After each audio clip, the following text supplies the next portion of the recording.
Un robo imposible con ladrones invisibles, que se dieron el gusto de largarse de allí según lo planeado, con tiempo para ver por televisión el asedio de cientos de policías en torno al banco. Hace 17 años se dio uno de los robos más impresionantes alguna vez vistos en Argentina, aquel que llamó la atención del público e hizo que nos preguntemos cómo fue posible. Planeado hasta el último detalle, este asalto fue nombrado el robo del siglo. Es considerado uno de los 5 asaltos más importantes del mundo, de los más inteligentes, de los más logrados y mejor concebidos de la historia de la delincuencia a gran escala.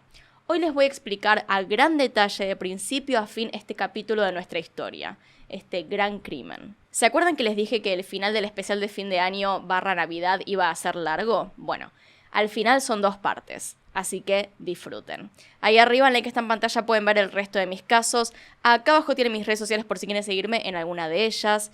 Y sin nada más que decir, comencemos.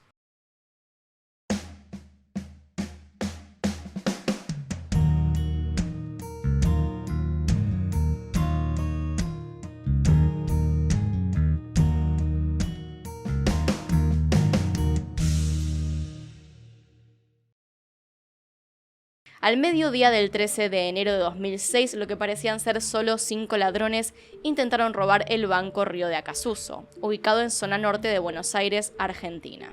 El cabo Medina había llegado primero a la escena y comunicó haberse encontrado con uno de los ladrones tratando de huir por la puerta principal del lugar.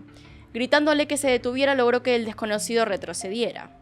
La bonaerense contaba en ese momento con 3 francotiradores listos para enfrentar el peor escenario ante los ladrones. Por otra parte, el sargento Serrano, aquel que cuidaba el banco, los había visto.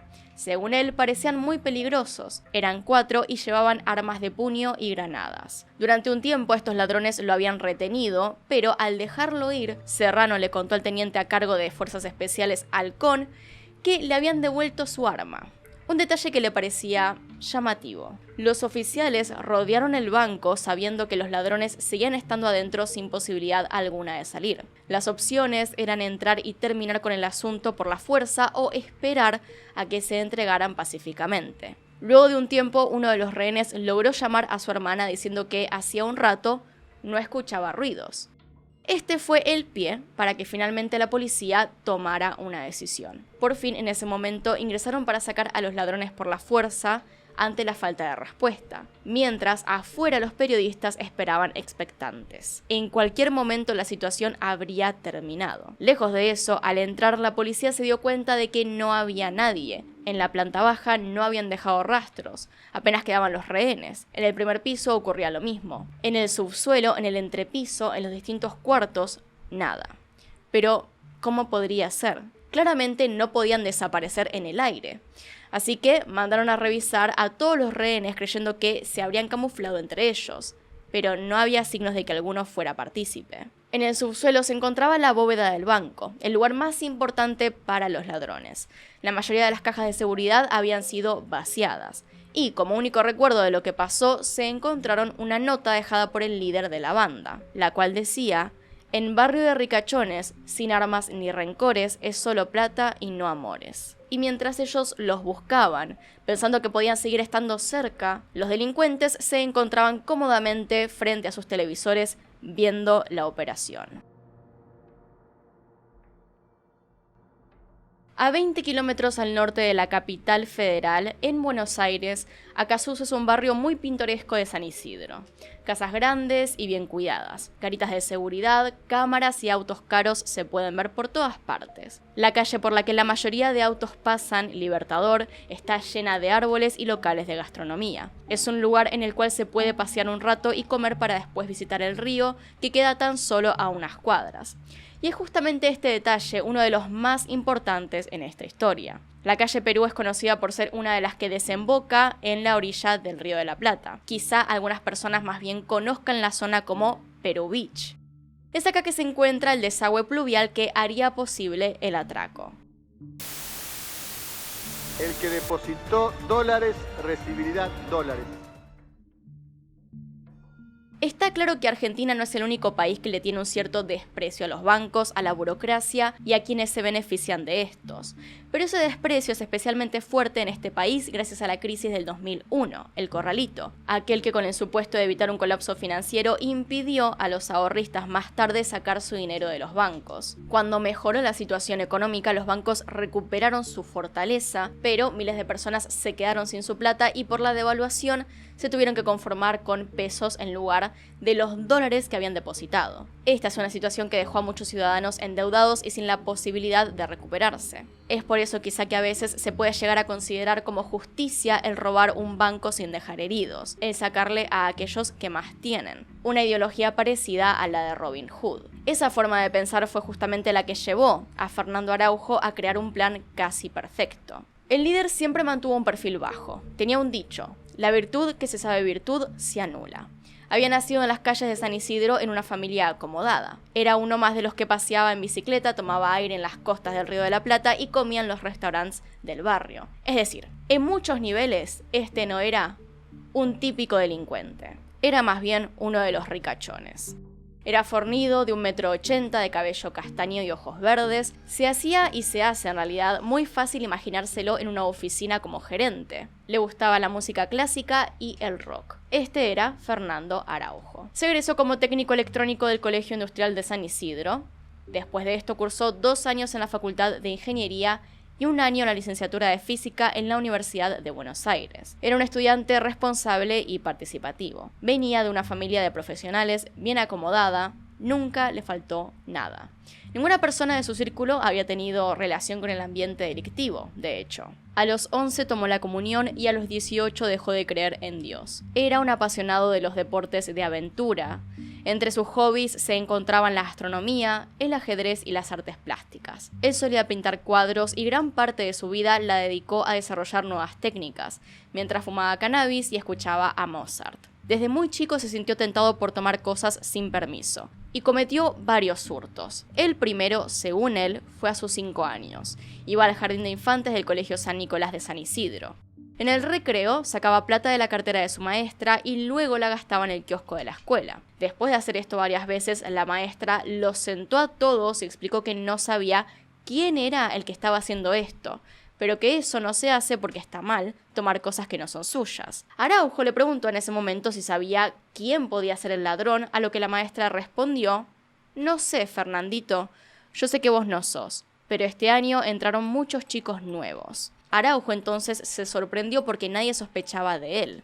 Esto mismo le siguió pasando años después. Para muchos era incapaz de robar por su aspecto y su clase social. A los 15 años formaba parte de una pandilla que salía por las noches a meterse en fiestas particulares, robar lo que podían e irse. Lograban entrar a estos lugares haciendo lo que hoy se conoce popularmente como parkour. Ya para su época de facultad él tenía una novia, quien le contó que su jefe, un gerente de una multinacional, la acosaba para tener sexo. Él la convenció para que le pasara los datos de su jefe, y una noche lo esperó sabiendo que transportaba su sueldo recién cobrado. A punta de pistola le sacó todo lo que tenía. Esa fue una de las pocas veces que sostuvo un arma real. Luego comenzó a utilizar réplicas. Los padres de Araujo nunca se enteraron de este lado de la personalidad de su hijo. Ellos creían que solo era un estudiante medio vago, pero que era muy inteligente y que podía dar mucho más de sí. Hasta sus 35 años continuó así, cometiendo hasta 5 robos por año, con una ganancia promedio de $20.000 cada uno. Él amaba la adrenalina que estos hechos le generaban, pero admite que también lo invadió la ambición por la plata. Le fascinaban los desafíos en los que debía usar su ingenio, como si el delito se convirtiera en una partida de ajedrez. En 2002 se mudó con una novia a una casa en Martínez. Ella era artista plástica y él empezó a ir a muestras de arte y pintar cuadros. Había logrado mantener el delito al margen de su vida personal. Mientras tanto cometió algunos robos, pero con menos regularidad. En uno de ellos asaltó a unos usureros que iban todos los días de San Isidro a Once, con $30.000 y eran competencia de un amigo suyo que tenía una casa de cambio. Se le ocurrió entonces alquilar una casa y usar a un señor mayor como carnada. Le dio plata para que comprara $1.000 por varios días. Para cuando el señor ya era cliente habitual, le dijo que lo llamara diciendo que requería $180.000 para una operación inmobiliaria. Cuando estos llegaron a la casa del hombre con la plata, Araujo apareció, encapuchado todo de negro y los apuntó con un arma con silenciador. Todo de juguete. Les dijo: muchachos, si ahora decido matarlos, no se va a enterar nadie. Dejen la guita en aquella bolsa y rajen de acá. Todo salió como lo había planeado. En 2003 se separó de aquella novia y se fue a vivir con un amigo a un galpón que éste había heredado. Para ese momento tenía $8.000 y una camioneta Sprinter Mercedes-Benz, en la que vivió un tiempo como nómada, parando a relajarse donde deseara. Ese mismo año alquiló un local en la Galería Victoria frente a la estación Olivos del ferrocarril Mitre. Su local era el número 25. Lo había alquilado con 3 propósitos específicos: dedicarse a sus pinturas, construir un indoor que le permitiera cruzar distintas especies de cannabis y, por último, escribir un libro sobre sus experiencias en autocultivo. Ese lugar fue como su casa, tenía vista al río y a la estación de tren, y allí perdía la noción del tiempo, se dejaba llevar por los momentos de inspiración. Si lo deseaba, dormía ahí, comía ahí y podían pasar días, era su mundo. Hacía tiempo no cometía ningún delito, pero sabía que no se había retirado. Estaba descansando porque en su interior se estaba gestando algo grande. Soñaba con dar un golpe que la gente recordara y que tuviera su estilo, sin hacer daño y pensando como si se tratase de un puzzle de lógica.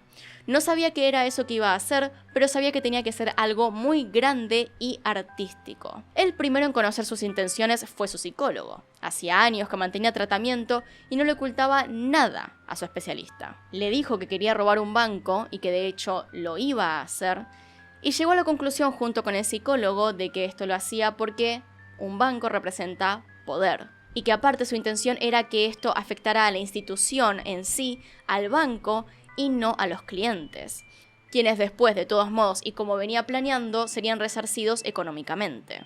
Además de que los banqueros le parecían vanidosos y simplemente todo lo que se refería a los bancos le caía mal. Pensaba que robar un banco era como ir contra el sistema y buscaba como principal objetivo vulnerar su seguridad. Claramente, para llevar este plan a cabo debía estudiar, debía analizar los puntos débiles de los bancos y en qué habían fallado otras bandas de ladrones para anticipar en lo que él no debía equivocarse.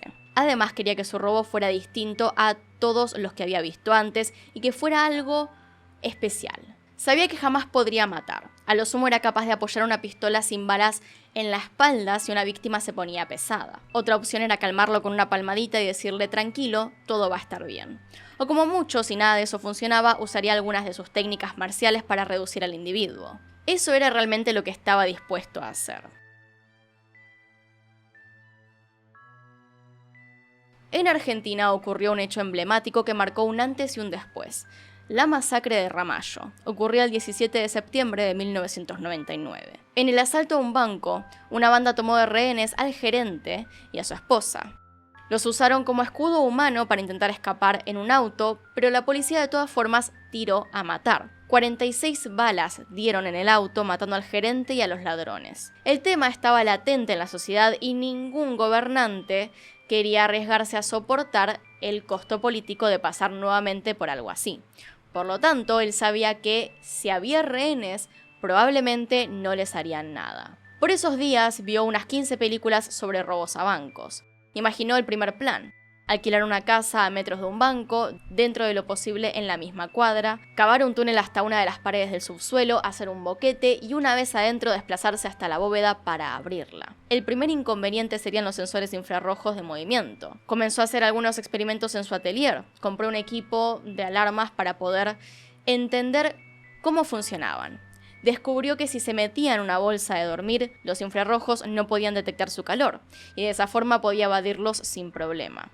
Araujo quiso comprobar que funcionaba en medio de la acción. Conocía a un dealer que le vendía cocaína a un amigo suyo, y esto lo enojaba porque sentía que poco a poco estaba envenenando a su amigo. Entonces se puso el traje que había creado y una noche entró a la casa del narco, mientras este estaba durmiendo. El sistema de alarmas estaba conectado, pero él pudo pasar sin problemas, y lo sorprendió en la habitación. En ese momento entonces Araujo le robó dinero y después le preguntó dónde guardaba toda la cocaína. La agarró y vació todas las bolsas en el inodoro. Después de eso, se fue. Y es que él realmente tenía resentimiento hacia la cocaína porque había tomado de los 20 a los 23 años. Logró resumir su experiencia en una frase: cuando tomás merca, el alma hace las valijas y se manda a mudar. Entonces, él ya sabía cómo burlar la tecnología de infrarrojos, pero los bancos estaban dotados con 2 sistemas extra de seguridad: microondas y ultrasonido. Para las de microondas, agregó al diseño de su traje una cubierta de enrejado con alambre de gallinero. Esta barrera hacía que las ondas no reboten, sean absorbidas y trasladadas al piso mediante un cable a tierra que podía estar debajo de sus botas. Luego, para el ultrasonido se dio cuenta de que si a esto le agregaba una capa esponjosa como la de los paneles de las salas acústicas, esta evitaría que el ultrasonido rebote de nuevo hacia el detector, al igual que el microondas. Una vez solucionado el problema de los detectores, Araujo estudió el comunicado A3950. En este se establecían las medidas de seguridad que tenía que tener una entidad bancaria en la República Argentina. Por ejemplo, el tamaño de las paredes de la bóveda o el sistema de cerraduras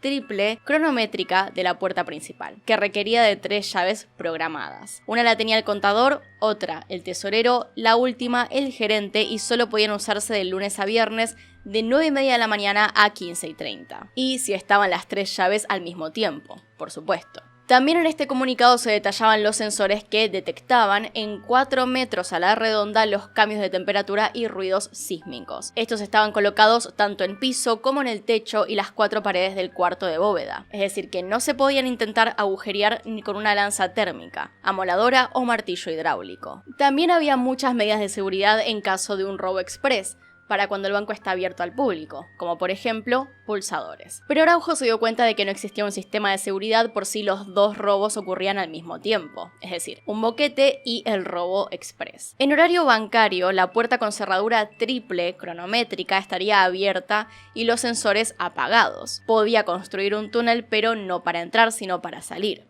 También descubrió que entre el aviso de alarma de los pulsadores de los empleados y la llegada del Grupo Halcón, que es el grupo especial de policía élite, entrenada para actuar bajo un asalto bancario con posible toma de rehenes, pasaba media hora, más el tiempo de las negociaciones, que en una toma de rehenes podía extenderse aproximadamente 4 horas más. Tiempo suficiente para escapar por el boquete mientras los oficiales están distraídos con las negociaciones. Ya pensado el plan, lo más difícil era ponerlo en marcha. Ya no tenía dinero, tan solo su camioneta. Pero ya no estaba interesado en robar para conseguir plata, solo le interesaba este golpe y sabía que iba a necesitar más gente. Ese fue su próximo objetivo. Araujo pensaba que la primera persona que debía reclutar para el gran robo no debía ser un hombre pesado de lampa y hábil con las armas, sino alguien ingenioso. Es así como inmediatamente pensó en un viejo amigo de San Isidro, Sebastián García Bolster, o el Marciano. Le decían así porque tomaba poca agua, nunca tenía hambre y por ende casi no se lo veía ir al baño. Él tenía un taller mecánico, era un hombre estructurado, con familia, trabajo y no era ladrón. Pero a veces ayudaba a Araujo en cuestiones de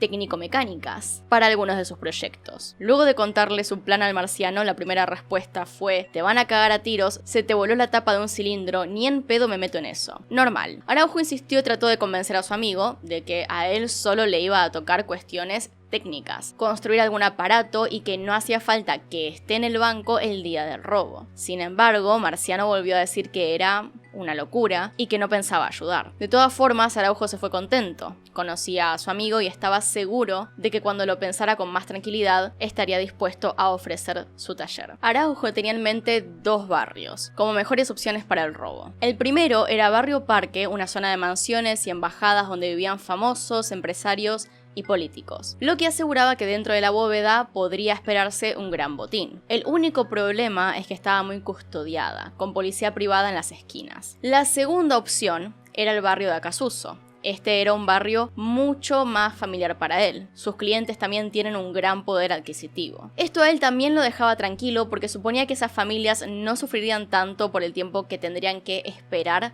hasta que el banco les devolviera lo pedido. Solían ser familias de gran poder adquisitivo que llegaban más que sobrados a fin de mes. Finalmente se decidió por Acasuso, específicamente el Banco Río, ubicado en Avenida Libertador y la calle Perú. Unos días más tarde decidió entrar al banco. Estacionó su camioneta en la cochera del estacionamiento, ubicada en el subsuelo. Subió 2 escaleras hasta llegar al primer piso, donde se encontraban las cajas de atención al público. Mientras realizaba una operación, él observaba un sistema de seguridad PIR en las paredes y los custodios de Prosegur tenían un pulsador de emergencia escondido entre sus dedos. Para saber cuántas cajas de seguridad había en el banco, se acercó un ejecutivo de cuenta que se encontraba en planta baja. Le preguntó si tenía alguna caja de seguridad para alquilar disponible. El ejecutivo le preguntó si era para él la cuenta y Araujo le contestó que era para su abuelo, quien ya estaba afiliado a ese banco y que necesitaba saber qué costo tenía la caja. Le dio, por supuesto, un nombre falso. La persona que lo atendió le contestó que el precio de la caja de seguridad por año era de 375 pesos, pero que en ese momento de todas formas no tenían disponibles. A día de hoy, 375 pesos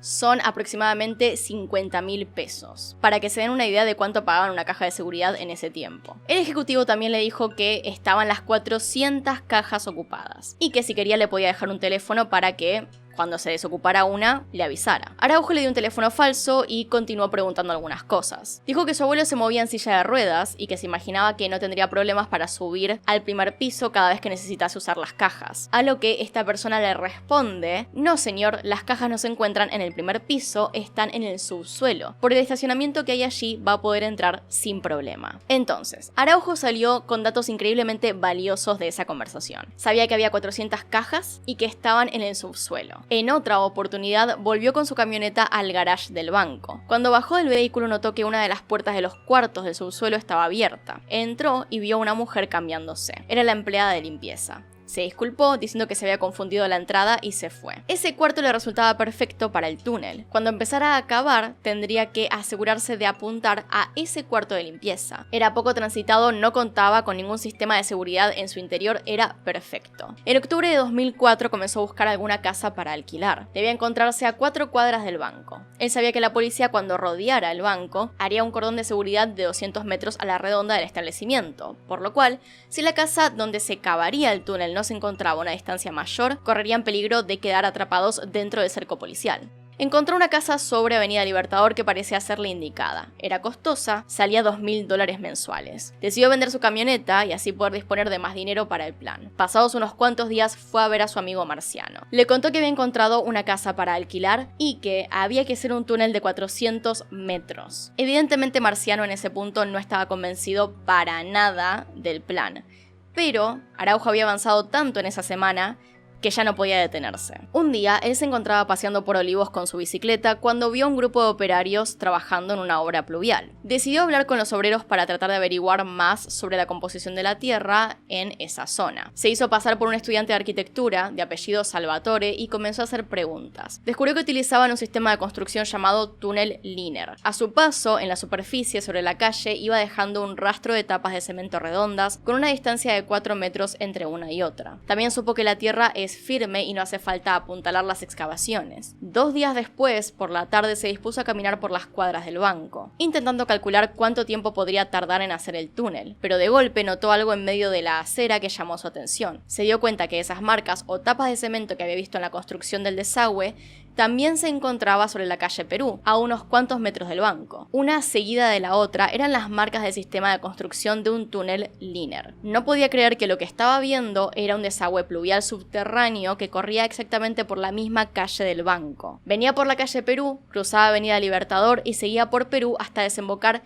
en el Río de la Plata, al costado de un club náutico llamado Perú Beach. El conducto terminaba en 2 rectángulos de cemento de 3 metros por 3 metros. Este descubrimiento cambió por completo sus planes. Ahora la idea era usar el desagüe pluvial para escapar y solo construir un túnel mucho más corto que ascendiera hasta el cuarto de limpieza que se encontraba en el subsuelo del banco. Para estar seguro de que su plan podría funcionar, se decidió a conseguir los planos de los desagües de San Isidro, pero para conseguirlos tenían que entrar al Palacio de Obras Sanitarias en Capital Federal. Cuando llegó a este lugar, saludó con una sonrisa, muy confiado él, y se presentó como el profesor Salvatore de la Cátedra de Urbanismo de la UBA. Le dijo a la persona que atendía ahí que estaba buscando ayuda, que necesitaba ver los planos de la zona norte. La mujer que lo atendió accedió a esto, pensando que era un profesor de la UBA. De paso, según Araujo, le ofreció también los planos de Tigre, pero él dijo que con eso era suficiente. Con esta información se dirigió a la casa de Marciano para intentar convencerlo nuevamente. Marciano recordaba que cuando era pequeño había presenciado la construcción de ese túnel. Jugaba con otros chicos en las calles del barrio, no muy lejos de su casa. Allá por el 79, esa gran obra había sido todo un acontecimiento. Calculaba que debía estar a unos 8 o 10 metros de profundidad. Este nuevo plan le daba más seguridad y sabía que era mucho más viable. Sin embargo, no estaba decidido a participar de lleno. Temía a las consecuencias, nunca había estado involucrado en nada ilegal. Tenía una familia y la posibilidad de terminar en la cárcel lo intimidaba. Para Araujo se trataba de un hombre valioso. Tenía los conocimientos y las herramientas indispensables para resolver cualquier inconveniente que se presentara. Por eso estaba decidido a esperarlo. Mientras intentaba lograr que Marciano cediera por fin a su insistencia, Araujo quería conseguir algo. Se trataba de algo de suma importancia para el plan. Esto era un libro titulado Situación de crisis en toma de rehenes. Era el protocolo utilizado por las fuerzas de seguridad frente a este tipo de situaciones y solo podían comprarlo jueces, policías o abogados. Para él era de suma importancia empezar a estudiar a su enemigo, hasta en los más mínimos detalles. En noviembre de 2004, Araujo se decidió a bajar al túnel. Marciano aún no tomaba una decisión respecto a su participación en el plan y él debía continuar con sus preparativos. Caminó por la calle Perú hasta llegar al club náutico Perú Beach. Luego del barandal que se encuentra al final de la cuadra, descendió a través de los juncales y cayó al agua frente a la desembocadura del pluvial. En ese momento no estaba muy profundo. La entrada era rectangular, pero luego de una cuadra se convertía en un círculo. No olía tan mal porque se trataba principalmente de agua de lluvia. Tomaba aproximadamente media hora llegar hasta la esquina del banco, a través del desagüe. Y era fácilmente identificable porque justamente en ese punto el túnel hacía un zigzag para cruzar por debajo de Avenida Libertador y continuar su camino. Se podía ingresar solo durante los momentos de bajamar, en el resto del día el agua podía ganar mucha profundidad. Para esto, Araujo se tomó el tiempo de estudiar meteorología, vientos, mareas y presión atmosférica, para así poder determinar los mejores momentos para descender en el túnel. De todas formas, esto era bastante riesgoso. Una tormenta que lo tomara por sorpresa podía convertir el caudal pequeño que veía en ese momento en una ola de 2 metros. Al día siguiente, Araujo fue otra vez a ver a Marciano para comentarle lo que había descubierto al bajar al desagüe. Entre los puntos más destacados de la conversación le mencionó que el túnel estaba construido con chapones de gran grosor, pero que era posible desamurar y retirar alguna de las placas para poder empezar a cavar en dirección al banco. También pensó que cada vez que tuvieran que retirarse, se podría volver a colocar. De esa forma, si llegara a ocurrir alguna inspección, no podrán notar nada extraño. Es así que la curiosidad le ganó a Marciano, quien se dispuso a bajar al túnel ese mismo día. A las 22:35 de la noche, que fue la siguiente bajada del agua, ambos caminaron por el desagüe. Ahí Marciano logró determinar las herramientas necesarias para retirar el chapón. Había notado que se unían un superpuesto sobre el otro. Debido a esto debían hacer un corte con la amoladora, pero no tenían electricidad ahí abajo. Lo primero que tenían que comprar entonces era un grupo electrógeno. Esto con los últimos dólares que le quedaban a Araujo. Era un plan bastante caro. Luego se dispusieron a tomar algunas medidas. Con un cordón determinaron que del piso de la alcantarilla hasta la superficie había 18 metros. Lo último que le faltaba saber era la distancia desde la tapa de la alcantarilla hasta el banco. Para esto Araujo contó la cantidad de vueltas que daba la rueda de su bicicleta. Tomaba la medida caminando con ella, haciendo como que cruzaba la calle. Esto por supuesto que lo hizo así para no llamar la atención de nadie. Después calculó que si la circunferencia de la rueda era de 149,3 centímetros y esta había dado 37,5 vueltas, la distancia hasta el banco era de 56 metros. Sabiendo todo esto, a Araujo solo le restaba hacer una simple cuenta trigonométrica para definir en qué dirección comenzar a cavar. Tenía los dos catetos del triángulo y con ello sacó la hipotenusa, 15 metros, que sería el largo del túnel que tendrían que hacer con sus propias manos. Luego el ángulo, 69 grados. Esta sería la inclinación que tendrían que mantener en todo momento, si no querían desviarse y terminar saliendo en la cocina de algún vecino. A este proyecto lo llamó Donatello Project. ¿Por qué? Por las tortugas ninja, las cuales, si se acuerdan, crecieron en una alcantarilla. Una tarde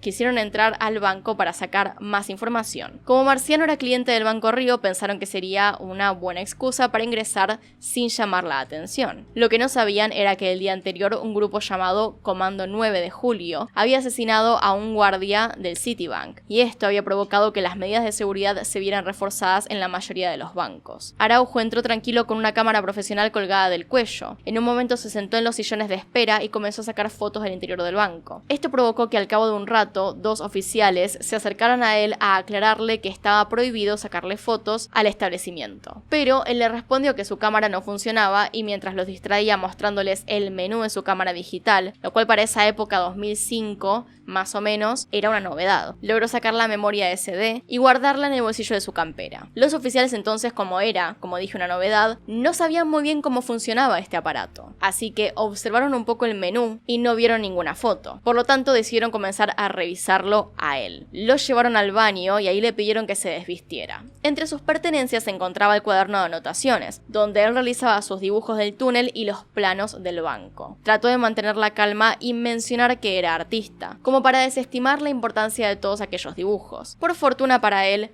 la policía no se mostró muy interesada en observar detenidamente cada uno de ellos. Entonces le informaron que ya podía recoger sus pertenencias y retirarse.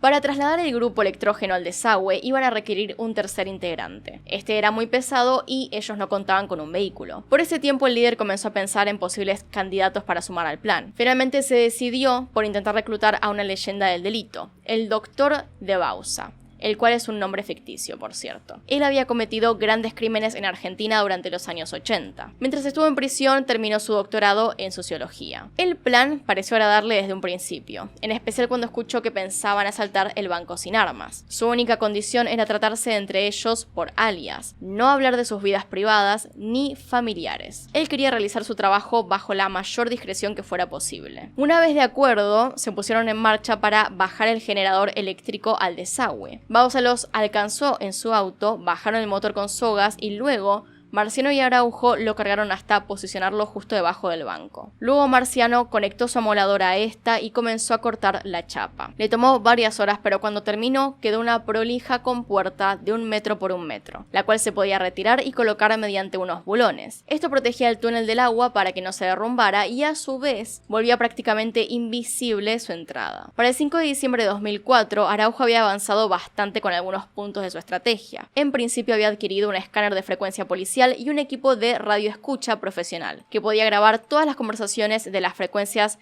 que a él le interesaban. Por las noches se dedicaba a escuchar esta conversación hasta llegar a aprender todos los códigos y alertas policiales. También había comenzado con sus cursos de primeros auxilios y reanimación cardiopulmonar. Esto era para poder asistir tanto a sus compañeros como a los rehenes ante una emergencia. Él explica que un rehén descompensado podía llegar a ser un estorbo muy peligroso y una muerte en la toma de rehenes podía significar un cambio radical en la actitud policial, haciendo que se derrumbaran las negociaciones. Por último, había logrado conseguir, a través de un amigo suyo que era juez, el protocolo DAXI, ese que definió los pasos a seguir por las fuerzas policiales ante una crisis de toma de rehenes. Aquel hombre que fuera designado para llevar a cabo las negociaciones debía estudiar este manual de punta a punta y trazar un plan estratégico para lograr ganar la mayor cantidad de tiempo, mientras sus compañeros se ocupaban de vaciar las cajas de seguridad. Este se trataba de un papel fundamental en el plan. El puesto aún no estaba designado. Araujo no estaba satisfecho con la velocidad con la que encaminaba el proyecto. Quería un cuarto integrante. Consultó a de Bausa al respecto y ambos acordaron que Rubén Alberto de la Torre, desde ahora Beto, podía ser un buen candidato. Beto era un ladrón con historia. Tanto el líder como de Bausa lo conocían por robos anteriores, aunque nunca habían participado los tres en simultáneo. Contaba con un largo historial, según la policía bonaerense. En 1991 fue detenido en Mar del Plata con Pedro Tato Ruiz, el primer jefe de la conocida superbanda que tiempo después lideró Luis el Gordo Valor. En 1977 fue detenido en Villa Devoto con cargos por encubrimiento de un robo de auto. Al igual que muchos otros presos que fueron detenidos durante la última dictadura militar,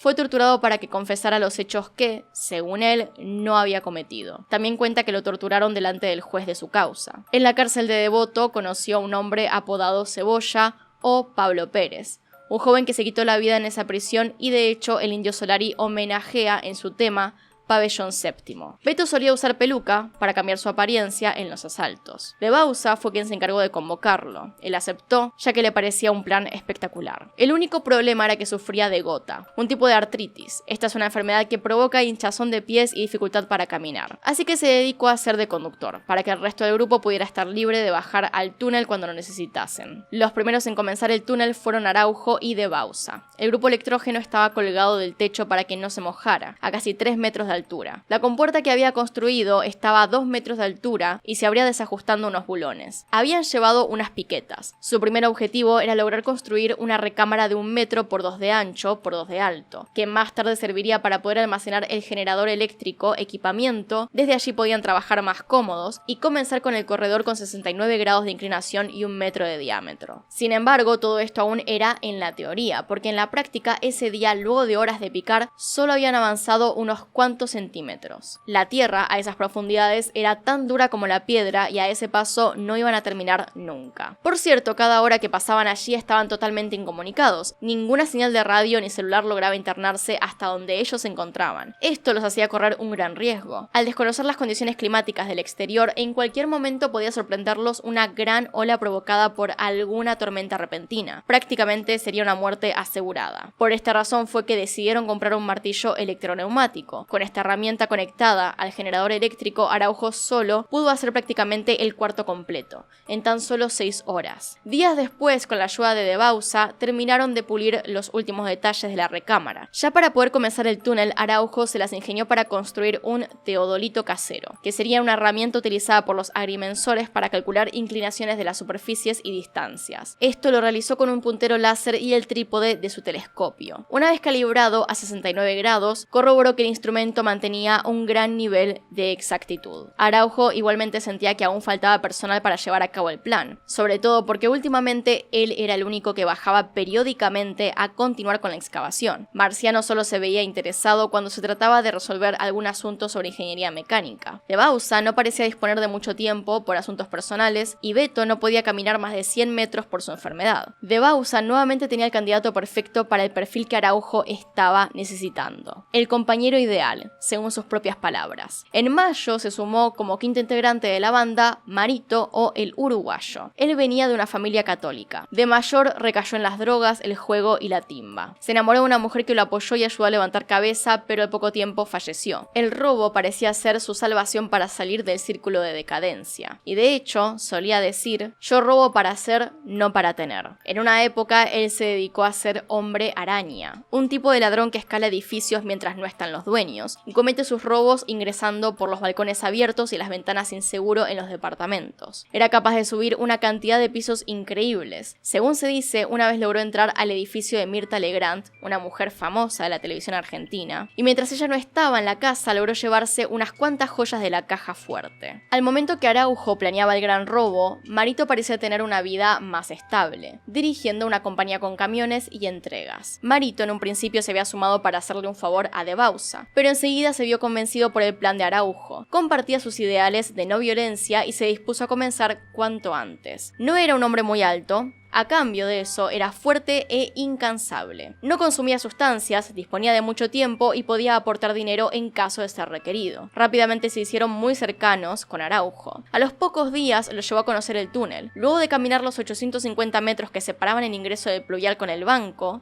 llegaron a la puerta de la recámara. Dentro de esta ya contaba con varios insumos básicos, acomodados prolijamente en una estantería que había colocado. Entre ellos estaba el martillo electroneumático, comida y bebida, cascos con linternas de mineros, cables, sogas y unos salvavidas. Marito quedó asombrado. Guiados por el puntero láser, inmediatamente se pusieron a trabajar. Mientras uno picaba con el martillo neumático, el otro descansaba y cebaba unos mates. De este modo lograban avanzar 1 metro por día y dedicaban 2 días a la semana para bajar al túnel. Generalmente eran llevados y traídos por De Bauza. Marito nunca logró llevarse bien con Marciano, eran muy distintos. Al uruguayo no le gustaba trabajar con gente que no fuera del oficio, y solía decirle Gil. Con el tiempo, Araujo se fue convenciendo de que el indicado para llevar las negociaciones con el grupo Halcón era Marito. Además de tener un gusto por la actuación, era elocuente y verborrágico. Un descarado capaz de discutir lo que fuera. Por ejemplo, entrando a la ferretería vestido como un contratista y llevando anillo de oro, discute a muerte que le habían vendido una máquina en mal estado. La máquina estaba destruida por el uso y Marciano le había reemplazado el motor por uno que ya no andaba. Aún así, logró que le reconocieran la garantía y se fue del local con una máquina nueva. Ya se encontraba más de la mitad del túnel terminado, aproximadamente 10 de los 15 metros que debía tener para estar terminado. En este punto se habían asegurado de colocar escalones de aluminio para no resbalar y caer por el tobogán de tierra. También habían instalado un extractor de aire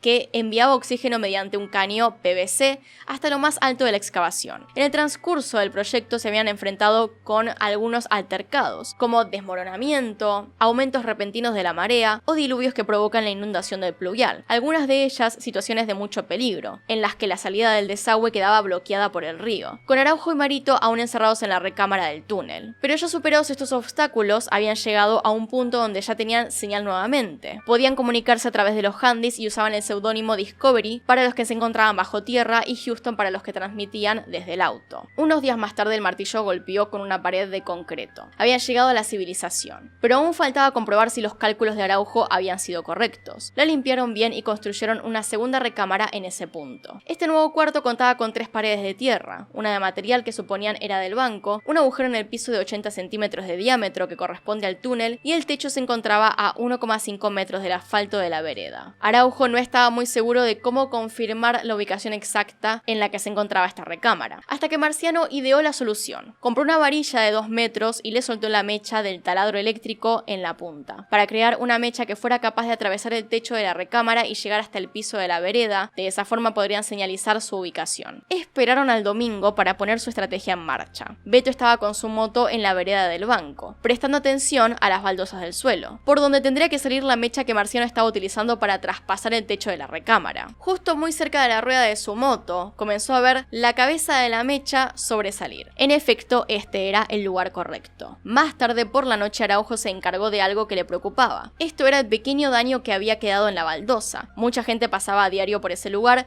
y alguien podría llegar a notarlo. Haciendo como que paseaba el perro, llegó hasta la vereda del banco, se puso unos guantes para simular que levantaba los desechos, pero realmente estaba aplicando una fina capa de cemento sobre la baldosa agujereada. Con este detalle solucionado se pudo quedar más tranquilo. Ya casi estaba todo listo para el gran asalto. Araujo y Marciano habían fabricado granadas falsas similares a las reales con resina y aluminio. Se habían dedicado a hacer un boquete en la pared del banco hasta que solo quedaran 4 centímetros de espesor, una distancia prudente para que nadie notara lo que pasaba del otro lado, pero lo suficientemente delgada para atravesar en un minuto cuando llegara el día del robo. Lo que en algún momento parecía un sueño delirante del líder se había materializado finalmente y convertido en algo muy real. Claramente el incentivo económico que podría significar robar con éxito la bóveda del banco motivaba a la banda a realizar lo imposible, pero a esto se le sumaba la satisfacción de un plan perfectamente orquestado, de cada reto superado y de un proyecto que requería un nivel de dedicación que obligaba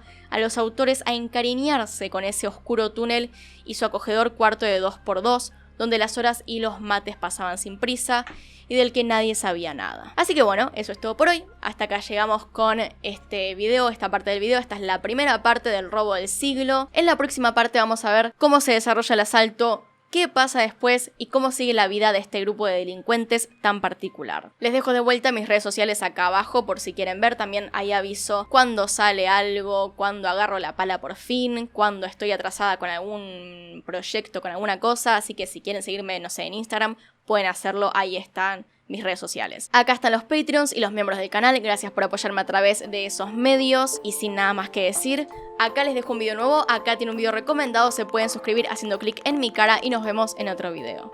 Adiós.